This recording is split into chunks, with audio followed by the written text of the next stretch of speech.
Hello, this is Dean Takahashi from GamesBeat. I'm here with Eric Studer, and he is going to tell us about a new game that he's got going here. Tell us. So, Airtight Games is working on Murdered Sole Suspect, and it's about a detective who's been murdered, and he's trying to solve his own murder. And Square Enix is publishing this, and they got you started on this. Tell us how that happened. So, Square Enix Japan came to us with this concept of a ghost game. The creative director, Shiokawa-san, he actually works in-house with us, and the idea came from him thinking about what would happen if you were trying to protect someone and you died in trying to protect them, and you wound up as a ghost. You wouldn't stop trying to protect them. This is very Japanese, but you guys are very Western here. It's an interesting combination. Well, I think it's actually one of our biggest strengths.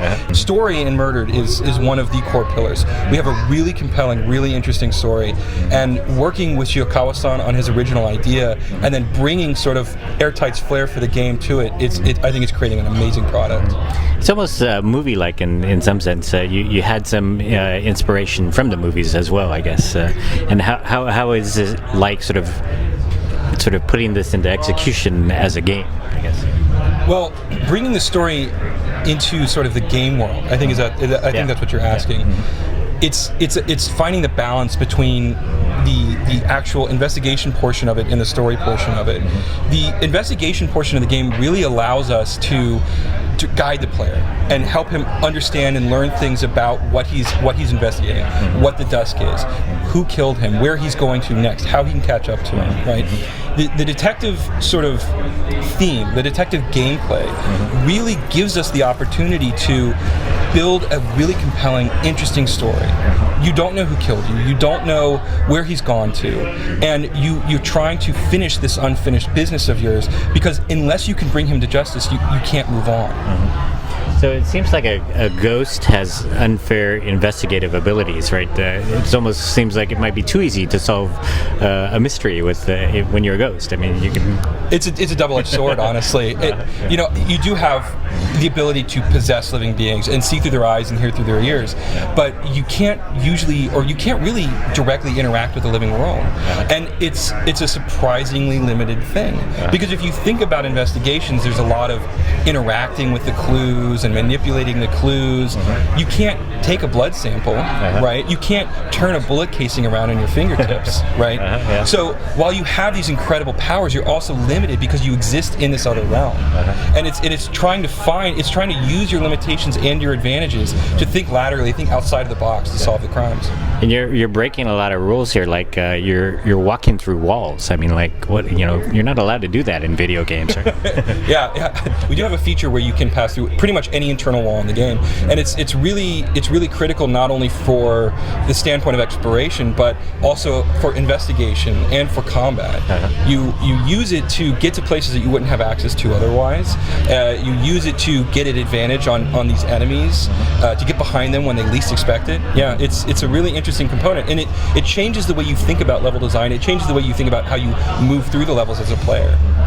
Now, as a ghost, you're the main character, but you also run into other ghosts, and these are effectively side stories, I guess, right? Yeah, that's correct. We do have smaller side stories that you can pursue.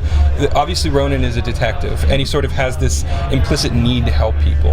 And so, as you make your way through the game, there's all these smaller stories that you can pursue, and it gives you insight into the world of Salem, gives you insight to the people who occupy the space, both living and dead, and it helps you come to terms with who Ronan is as a character. And there's demons in this game as well, so it's a very strange sort of supernatural backstory here, I guess. Yeah, demons at one point were actually human ghosts, and the longer you remain in the dusk, the more likely you are to sort of lose your soul and become these intelligent hunters who have very little concept of self, but they do believe that by devouring the souls of humans, of other ghosts, they can return to their human form. But just like investigation is very intelligent and very methodical and very intentional, we want the combat to play that same way. It's sort of this unified theory of design where we don't want you to be thrown into some sort of a shooter. We want you to be thinking about the combat space. We want you to be thinking about where all the enemies are and what tools you have at your disposal to take them out. And so you've shown a little bit of the game so far. Tell us more about where it's going to go and what players should expect in the rest of the game. Well, we have an incredible story. We've worked with Shiokawa-san and our internal writers and our directors and everybody involved, and it really is probably the most exciting thing, and that I can't wait for people to discover in the game. It goes all over the place. We have different locations that they explore. There's a mental hospital you go to at some point. You spend time in graveyard. These sort of iconic, ghostly places. But what's great about it is it's not arbitrary. It's absolutely core to the story we're trying to tell. Do Patrick Swayze and Demi Moore make an appearance in this game? We tried to have a seance to get Patrick Swayze in, but I don't think it worked. Okay. Very good. Thank you very much, Eric. Thank you.